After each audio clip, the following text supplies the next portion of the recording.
Ассалаумағалейкум, құрметті көрермендер. Алтай Ньюс Медиа Центр орталығында кезекті сұхбат. Бүгінгі біздің тақырыбымыз жалпы өздеріңіз жақсы білесіздер, еліміздің әр өңірлерде қазір қар судың еруіне байланысты елді мекендерде су астына қалып жатқан жақсы білеміз. Осы орайда еліміздің азаматтары бұл мәселеге бей-жай қарамай, әр өңірлерден зардап шеккен тұрғындарға гуманитарлық көмек жіберіп жатыр. Бүгін таңда біздің енді орасан осы шығыс өңірмен зор көмектесіп жатқан жандарды студияға шақырып отырмыз. Дәулет Серікбаев атындағы Шығыс Қазақстан техникалық университетінің әлеуметтік және жастар саясаты департаментінің басшысы Гүлнар Нұртасқызы және Шығыс Қазақстан облысы бойынша зекет және қайырымдылық қорының өкілі Берік Қадырұлы. Қош келдіңіздер. Сіздер қарап отырмыз, бей-жай қарамай үлкен бір көмек жинап, осы су тасқынынан зардап шеккен тұрғындарға жіберіп жатырсыздар. Көрдік, әлеуметтік желілерді көріп жатырмыз. Гүлнар Нұртасқызы, жалпы сіздердің университеттеріңізде осы шарадан белсене атсалысып жатқанын біліп отырмыз. Осы туралы айта кетсеңіз. Иә, біз түгел университеттің ішінде сондай жағдай басталғанда оқушы болса ма, өзде студенттер бәрін үлесті қосып, жұма күнінен бастап біз қажеті бар заттарды жинағамыз. Оны бәрін түгел жинап, реттеп, демалыста да күні жұмыс істегенбіз, понедельник күні бәрін жинап, 500-тан астам килограммда сондай қажеті бар заттар, оның ішінде азық-түлік және басқа да қажеті бар нәрселерді жинап, соны біз біргеміз деген орталыққа орналастырғанбыз. Не үшін келісім ретінде қарастырға, қай облысқа, қай аумаққа қажеті бар ең бірінші көмек керек болса, олар біздің атымыздан оны жібереді деген нәрсе. Және оны жай ғана қалтырмай, біздің қауымдастық атынан, біздің университетіміз атымыздан оқушылардың бір күндік табыстарымызды сол жерде өткіземіз. Материалдық, экономикалық жағдайда тоже көмек жасап жатырмыз. Және ар жағынан дайынбыз әр уақытта. Білім орталығымыз болса да университет, бізде қазір еще сондай жеке ақпараттық жұмыстарымызды біз жасап жатырмыз. Ресми ақпаратты түсіндіріп, оларды сондай жүйелік ретінде таратып, мұғалімдер болса, студенттер болса, өзінің атынан именно ресми ақпаратты халыққа жеткізу, ертең артық сөз болмау үшін сондай жұмыспен айналысып жатырмыз қазір заманда. Не істеу керектігі сияқты. Оған да байланысты. Жалпы көмек көрсетуді қалай қабылдап отыр? Кей жағдайда әлеуметтік желіде қарап отырмыз. Бұл халық неге жылу жинау керек, неге билік өзі бермейді деген сияқты пікірлерді айтылып жатыр ғой. Бұл жағдайда студенттер өз еркімен, оқытушылар өз еркімен көмектесіп жатыр. Иә, өз еркімен біз негізі айту керек. Мен айттым же, білім орталығы болғанда да ол сондай саналы нәрселерді бізде қалыптастырып жатыр. Және біз айтып жатырмыз, сондай көмек, сондай қиын жағдайда менің ойымша, және біз оны түсіндіріп балаларымызға, студенттерімізге, бәрімізге айтып жатырмыз, сондай қиын жағдайда бөлінуге болмайды. Билік пен қоғам деген нәрсе. Не үшін? Біздің ең бірінші мақсаттарымыз, біздің жастарымыз бізде оқығанда, олар негізі келесіде болашақта азаматтық қоғамдың өкілдері болады. Сондай азаматтық қоғамды қалыптастыру үшін сондай қиын жағдайда ең бірінші азаматтылығы сондай көрнекті болады. Бәрекелді. Берік мырза, сіздерде осы қарап отырмыз, қандай жағдай болмасын, мысалы, үнемі жалпы көмек қолын созып жатады, осы мешіт жамағаттар болсын, мешіт имамдарының тарапынан болсын, ұйымдастырып, үлкен мысалы ауқымды шаралар атқарып жатырған күннен күнге көріп жатырмыз. Қазір ораза кезінде де қаншама жандарға мысалы ауызаша беріп жатырсыздар күнделікті. Енді осы жалпы ел басына бір сынақ дейміз, бір су тасқынынан зардап шеккен мысалы өңірлерге әр жерден көмек көрсетіліп жатыр ма? Жақсы білеміз. Мүфтият тарапынан болсын, кеше мүфтидің өзі Қостанай қаласына барып еріктілермен бірге жалпы қапқа құм толтырып осы жағалауды бекіту бойынша жұмыстар атқарып жатыр. Өзі бас болып. Жалпы шығыс өңіріндегі зекет және қайырымдылық қоры, мешіт имамдар, жамағаттар қандай көмек көрсетіп жатыр? Осы туралы айта кетсеңіз. Енді Аллаға сансыз шүкірлер болсын, міне адам шығынсыз табиғи апат орын алды. Тәуба дейміз, өйткені адамның шығыны болатын болса, бұл өте бір сондай деңгейде халқымызға тигізер, күйзелтетін бір жағдай болар еді.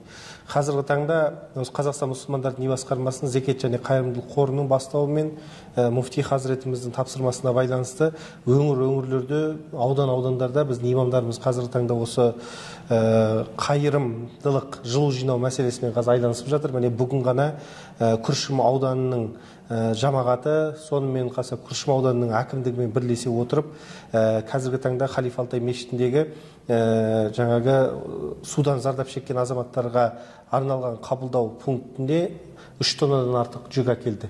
Өзімізде Халифа Алтай мешіті текке қарап отырғанымыз жоқ. Бізде де қазір 5 тоннадан артық жүк бар. Сонымен қатар әкімшілік құрылымдағы азаматтарға айтып, біз біргеміз акциясы аясында президентіміз айтқандай барлығымыз біргейік, осы жан-жақтан жиналған жүктерді бір ортадан жіберейік деген ниетпен қазіргі таңда міне 1 миллион 400 мың теңгенің көлеміндегі үлкен 20 тонналық жүк тасығыш машинаны жалдап отырмыз. Алла бұйырса ертең осы Өскемен қаласынан шығады деген ойдамыз. Мына жерде бейбітшілік және келісім сарайында, достық үйінде жүк бар екен.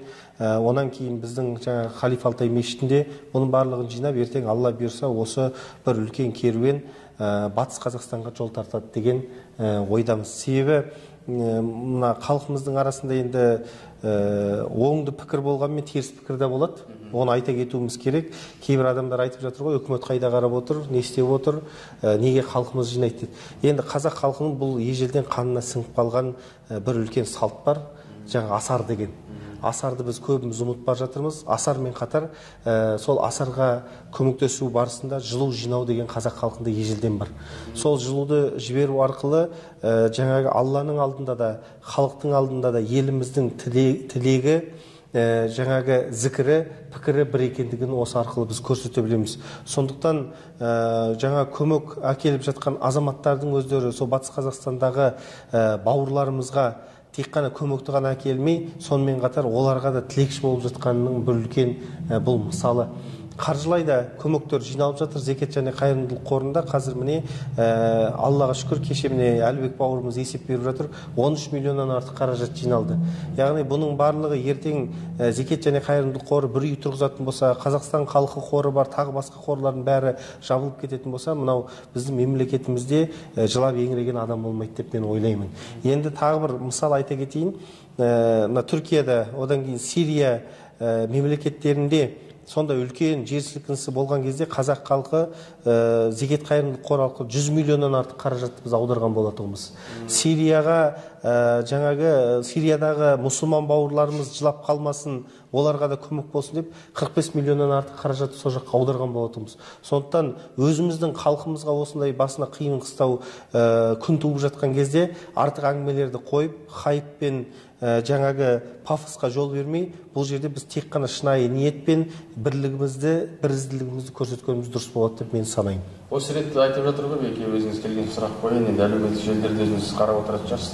Мысалы, осы мешіт салғанша неге су қоймаларын салмады, немесе пітір садақаларын, ақшаларын осы қайда кетеді деп жатыр. Осы ретте жаңағы берген халықтың берген пітір садақаларды осы көмекке мұқтаж жандарға беріліп жатыр емес пе? Иә, пітір садақаға берілген қаражаттың барлығы осы жылдың көлемінде, міне Шығыс Қазақстан облысы бойынша егер айта кететін болсам, 17 миллионнан артық зекетті біз жаңа мұқтаж отбасыларға таратып бердік. Бүгін міне Зайсан ауданында 2,5 миллионға ауылдық жерден жалғыз басты анаға үй беріліп жатыр. Одан қала берді десеңіз, осы қаланың ішіндегі аудан ауылдардағы өткізіліп жатқан жалпы қайырымдылық шаралардың барлығы демеуші азаматтар мен жаңағы пітір садақаның арқасында осындай бір үлкен жұмыс атқарылып жатыр. Әуел Алла. Онан кейінгі тағы бір айта кететініміз, бұл жерде мынау көп азаматтарды осы эфирді пайдаланып отырып айтайын, біздің Қазақстан мұсылмандар діни басқармасы республикалық ислами діни бірлестік болып саналғандықтан, еліміз конституцияда жаңағы зайырлы мемлекетпіз дегеннен кейін мешіттерге бір тиын үкіметтен бөлінбейтіндігін осы жерде қадап айтқым келеді. Және осы жаңағы зекетін беріп жатқан, демеушілігін беріп жатқан, пітір садақасын беріп жатқан азаматтарға көңілдеріңіз жай болсын, бұның бір тиыны бір имамның қалтасына кетпейтіндігін осы эфир арқылы айтайын деп отырмын. Себебі осы жолы міне 1,5 миллион қаражат осы пітір садақадан Шығыс Қазақстан облысынан 1,5 миллион қаражатты біз сол жаңағы ең бірінші болып біз аудардық.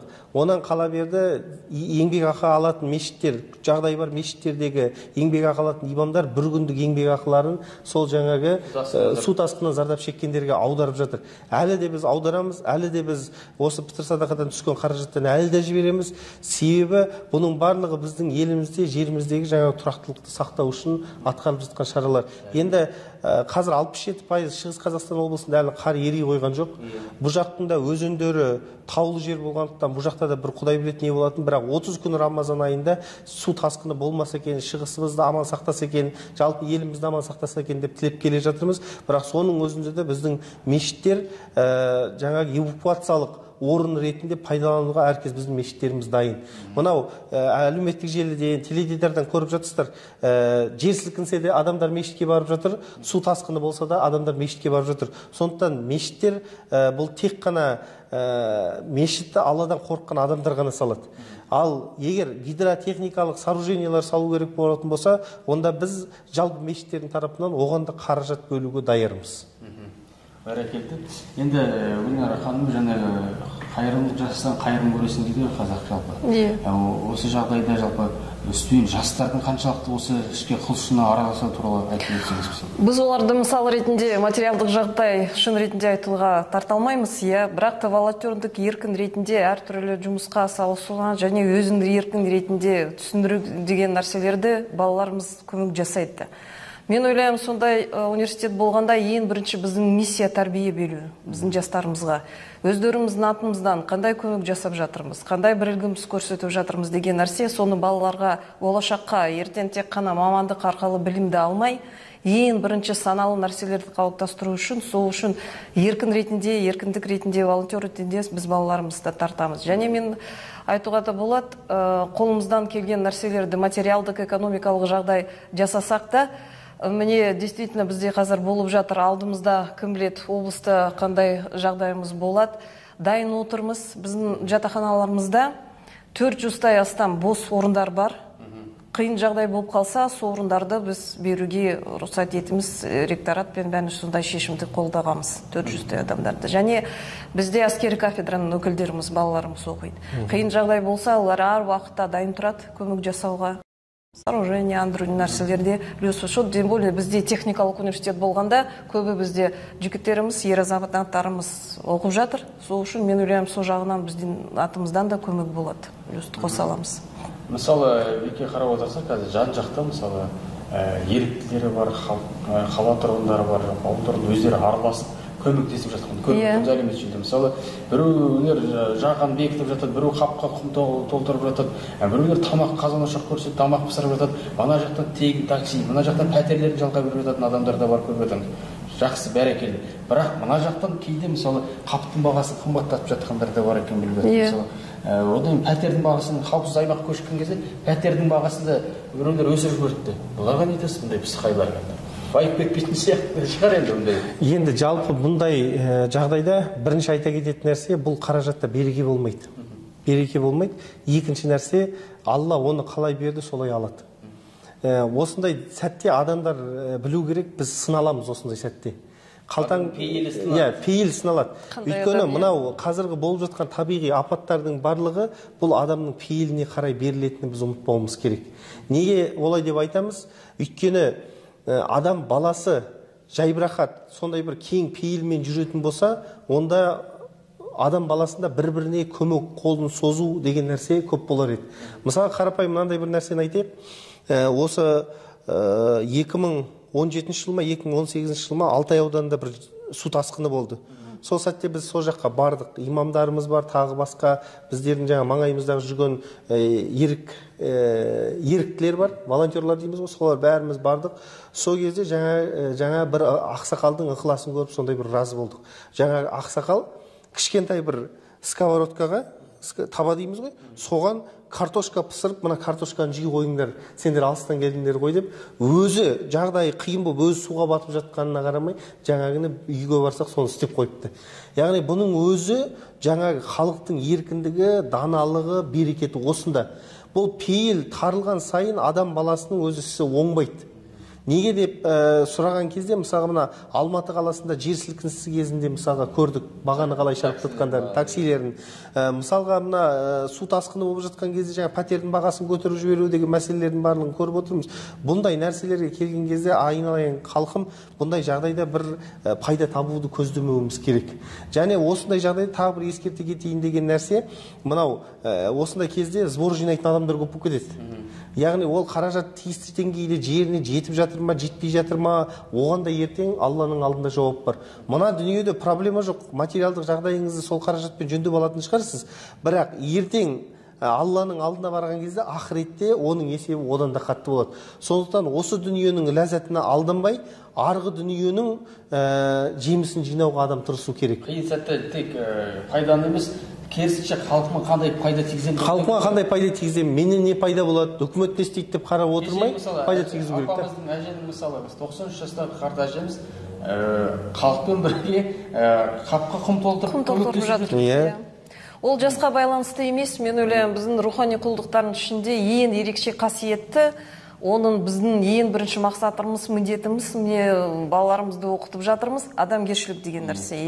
Ең бірінші білімнен адамгершілік болу керек. Және бізде соған ерекше мысал ретінде біздің университетімізде қандай техникалық ағымда білімді берсек те, мысал ретінде бізде адам бол деген ерекше сабақты береміз. Не үшін сол сабақты қалдырдық? Біздің ата-бабаларымыздан, абай атамыздан қалған қандай нәрселерді, қандай қалыптастыру, дүниежүзілік көзқарастар, қандай ілімдер болу керек, қандай сенде рухани мәдениет деген нәрсе.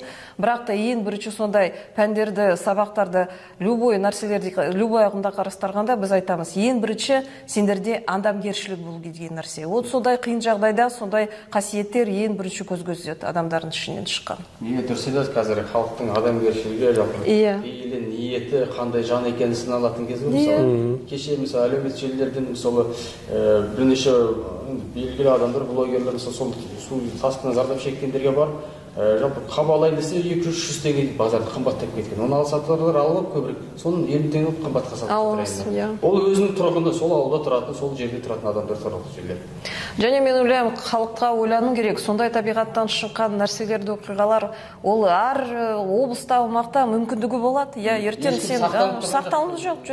Ол әр басынан өтетін деген нәрсе, соны ойлану керек. Жалпы біздің ата-бабамыз ат тұяғы сүрініп кетсе пікір қылған екен. Бұл ат тұяғы неге сүрініп кетті деп. Жалпы мына табиғи апаттың да бастамасын біз өзіміз қарауымыз керек. Мысалға кеше әлеуметтік желіде ең үлкен тақырыптардың бірі көтеріліп жатқан бұл мынау өзендердің жалпы ластануы. Жаңағы қоқысқа толып қалуы. Біз тазалық сақтамаймыз бірінші. Ал біз бәріміз айтамыз, біз мұсылманбыз дейміз. Мұсылман қандай адам? Бұл мұсылман таза адам. Ойымен де, пікірімен де, зікірімен де, тағы басқасымен де таза адам мұсылман.